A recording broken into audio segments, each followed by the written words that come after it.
Hey everyone, I'm 51 years old and I have stumbled across a set of exercises that I swear to you have had miraculous results in terms of the functioning of my knees. I want to take you through those exercises that help me, and perhaps they might be able to help you. Just shortly before I turned 50 in February 2021, I stumbled across a guy named Ben Patrick, better known as the knees over toes guy on YouTube, and perhaps maybe you've seen him as well. When I was 30, I was playing in a competitive over 20s soccer club, and I injured my knee. I tore my lateral meniscus on my left knee. The doctor said I would need surgery, and to which I said no, and I just spent the better part of a year rehabilitating it myself. And so I got my knee back into proper working order. I was able to walk around and run and all that kind of good stuff pain-free. And then as I aged through my 30s and into my 40s, I just noticed that my knees were getting progressively stiffer. Again, I hesitated doing any full range of motion exercise, just thinking that to do that would be worse. And of course, stayed away from any kind of exercise where I was loaded down with my knees over toes, thinking that that was a precarious position to put your knees into and not something that you want to do as an aged person. Well, in February 2021, just about a month before I turned 50, I stumbled across a guy named Ben Patrick.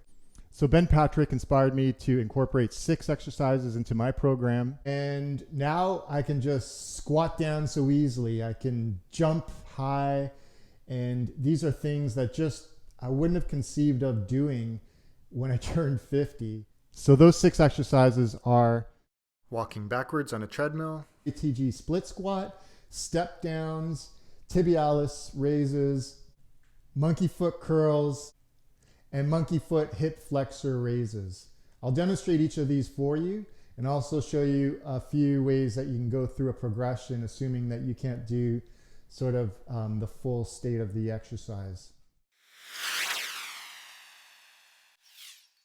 Why does walking backwards work? Well, think about walking forward. When you're walking forward, your quads and your anterior muscles are operating in concentric fashion. In other words, when you bring your leg forward, you're stepping out and you're flexing your quads.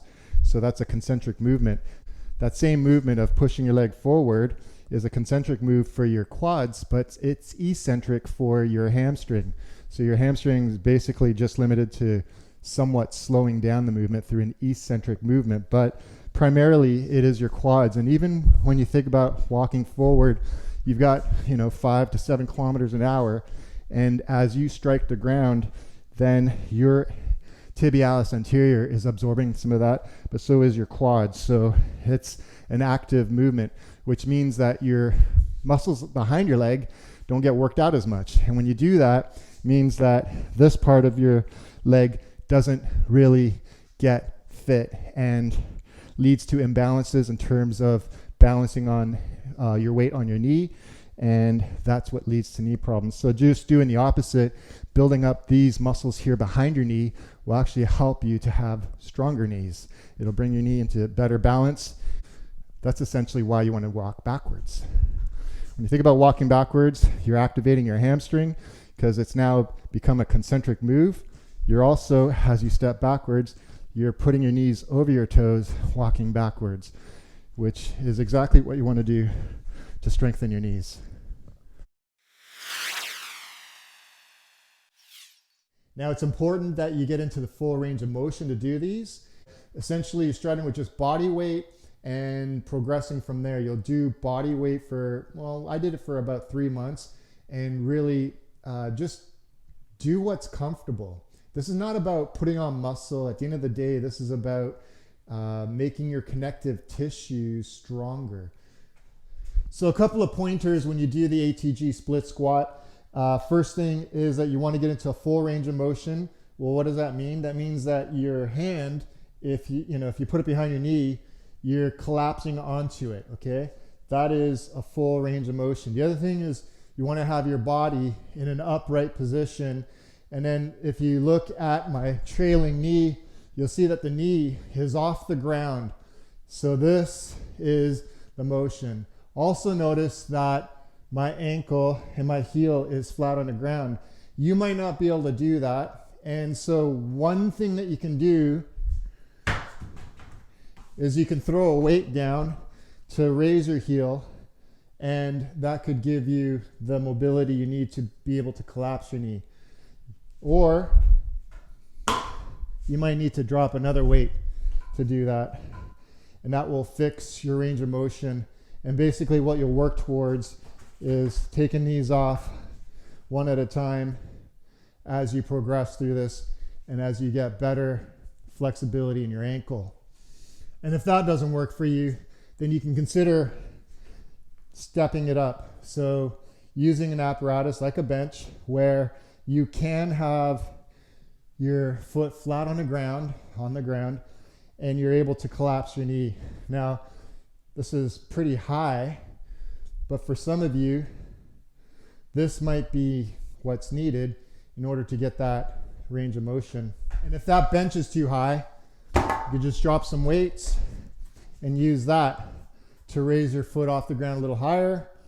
Again, the idea is you're trying to collapse your hand to get a full range of motion. Okay, so this is how you do it. And when you're ready, just add some dumbbells. Start with something light. Start with 2.5 pounders, maybe 5 pounders, and just work your way up from there. Next exercise are step downs. And there's a couple ways to do this. I'm using a slant board, which is what I saw Ben Patrick do years ago. And it's kind of my preferred method. You can also use a flat step. I'll show you shortly.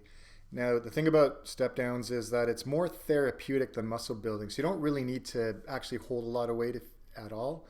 And what it does is it's more about stabilizing the knee. And because the hips, hamstrings, and quads work together to help the kneecap bend properly, it's important to strengthen and work all these muscles to keep it strong and flexible. So if you don't have a slant board, then you can simply just grab a couple of weights. I'm picking up 35 pounders here, and I'm going to stack them up, and then you could just simply step off of that. And feel free obviously to add more weight, make it higher. The higher it is, the more difficult the exercise will be. And even if you do introduce weight, first of all, keep it light. I'm still only doing 15 pounders after 2 years. And just make sure you warm up. Remember, this is not about growing muscles. This is about growing and strengthening the connective tissue around your knees. So you just want to put in a lot of reps, and body weight does the trick. And if stepping down provides a lot of discomfort, then just consider doing a step out. You're still effectively putting your knees over your toes, as you see here. So it's still giving you the same benefit, but allowing you to regress the movement. And even with step outs, you can push further out and make this a little harder. So progressing the exercise, again, keeping it comfortable, but pushing it out further will stimulate the knees that much more. And this alternative, after you've built some strength up from the first two forms of step downs, is simply just pushing out your knees over your toes, kind of in an isometric fashion, and this will give you the same kind of benefits.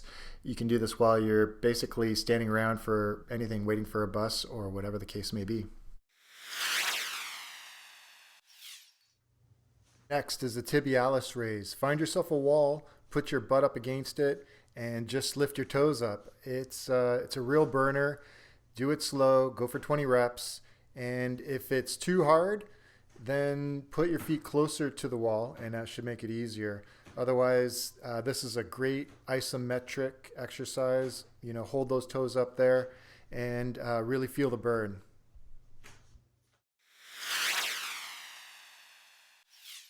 The next exercise is the leg curl, and for the leg curl, I use the monkey foot. How it works is take a weight. Now I started very light with a 5 pounder, moved up to a 10 pounder. Now I warm up with a 10, and I'll do 15 and go up to 20 pounds. And then what happens is I'll just put this over here. This clips on kind of like a ski boot actually. And that's it. Now it's tied to your ankle. And then I'm all set to go ahead and engage in some hamstrings curls. So this movement is simply lifting your lower leg, the foot to your gluteus maximus, and you're engaging your hamstring and glutes. So when you have strong hamstrings, you're going to be less prone to injury and pain, and that's because strong hamstrings can withstand the impact of exercise and sport and really help stabilize your knees. The hip flexor raises was a very surprising exercise for me. It has the potential to improve hip mobility and to improve and prevent lower back pain, which can lead to obviously less injury risk and allow for comfortable range of motions, including into squats, and for me in particular, a full squat and sitting squat, and improving my athletic ability, being able to kick, bob, and ahead, and surprising things like this. So great exercise, must add to the list.